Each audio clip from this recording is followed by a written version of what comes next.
Hey everybody, how's it going?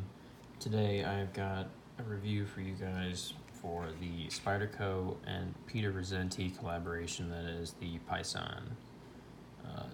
Peter Rassenti is a custom knife maker who's very famous and popular, and he's known for the Nirvana, and the Nirvana is his piece, but he and Spyderco also made a Spyderco Nirvana, which was the first integral that Spyderco made. And excuse me, this piece here is also, it's another integral design. Like I said, that's Peter Rassenti's his thing. He works with integral knives. If you don't know, integral means that the handle, or whatever you want to call it, is milled from one solid piece of whatever the material is. So in most cases it's titanium, because most integral knives are higher quality by higher quality makers, and it tends to have higher quality materials, so it's usually titanium.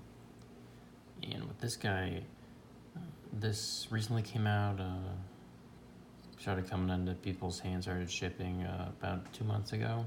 And since I saw it, I thought it was a really cool knife, and I had seen the Nirvana, and it kind of had a really unique design and aesthetic to it that really kind of intrigued me. And it was obviously very popular because they're very hard to get nowadays, and if you're going to get one, that's usually going to be for a lot more than it was selling for retail. So with this guy, it's got a huge, it's a big knife. Its overall length is 8.74, and the blade is very large, making up 3.88 of those inches. And the handle is 4.8 inches. So it's a large knife. The thickness is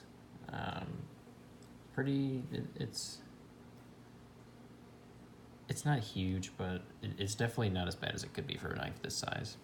And while we're talking about size, we can mention the weight. The weight is 4.4 ounces, so even though this is made from titanium, the fact that it is made out of a solid piece and there's no back spacers or standoffs to minimize weight, and the blade is quite large, so it's got some heft to it, but it's still a very nice piece. I was a big fan of it. I picked this one up at Blade Show this year. Just got back a couple days ago, and I wanted to get these reviews out for anybody who's interested. So, like we mentioned, we've gone through how the size of the knife, the weight, the blade material is CPM S90V. It's got a nice kind of polished stone wash on here, which seems to be a new, very popular finish to put on blades. I believe the Spyderco Drunken also has this blade finish, and the Drunken is also one of Spyderco's higher end pieces. This guy runs on caged ball bearings. It's unbelievably easy to take apart. It's so nice, especially compared to some other knives. All you have to do is just unscrew the pivot screw. Pivot will just kind of pop out, or if you need to use a driver to pop it out, you can do that. And then you just slide the blade out, and then the little two cage bearings on either side that are set into the blade. But it's a dream to take apart, and it's so easy. And it was smooth when I first picked it up, but since I've taken it apart and kind of lubricated it with some nano oil, it's super smooth. The one thing that you probably just noticed right there is that the lock bar tension is really high, which right now is the only downside for me for this knife. And it will probably get better as I carry the knife more and more.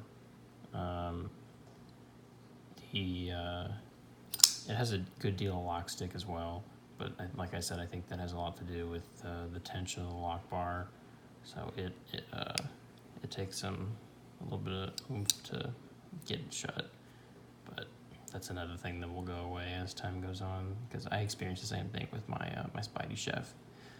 there's a lot of lock stick, and even though I haven't even carried it that much, I've just been flipping it a lot. I can tell that it's smoothing out a little bit.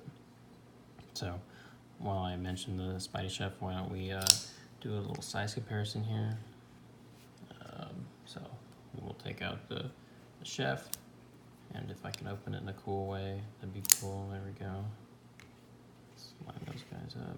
And then we will also use, since this is a higher end knife, why don't we pull out something that you guys might also have. The Koenig knives Arius. You can see, I mean, the Arius is a big knife, and the if we bump it all the way back to the edge of the backspacer on this guy, they're very similar in size and proportion as well.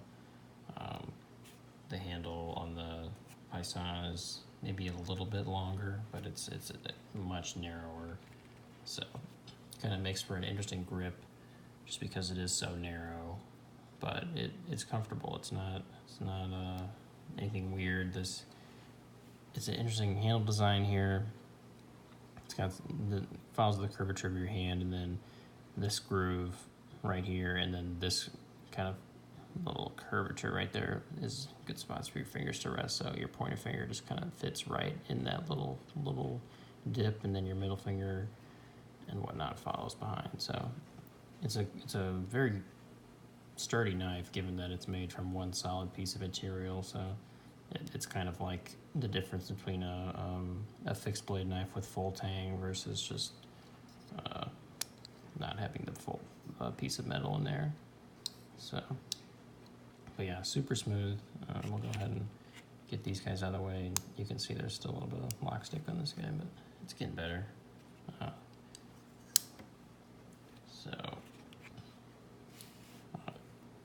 The handle finish is kind of also a stonewash look to it, which, I mean, it's a very simple design. If you've seen any of Peter Rassenti's actual custom work, his designs are very simple as well, with maybe a pivot collar that's a different material, but other than that, it's very, very plain titanium. So, but yeah, we can look. You can see Peter Rassenti's signature there. Here's another thing we can talk about. So this is made in the Taichung factory in Taiwan, which I believe the Drunken is as well. And the Paysan and the Drunken they're two of their more recent knives.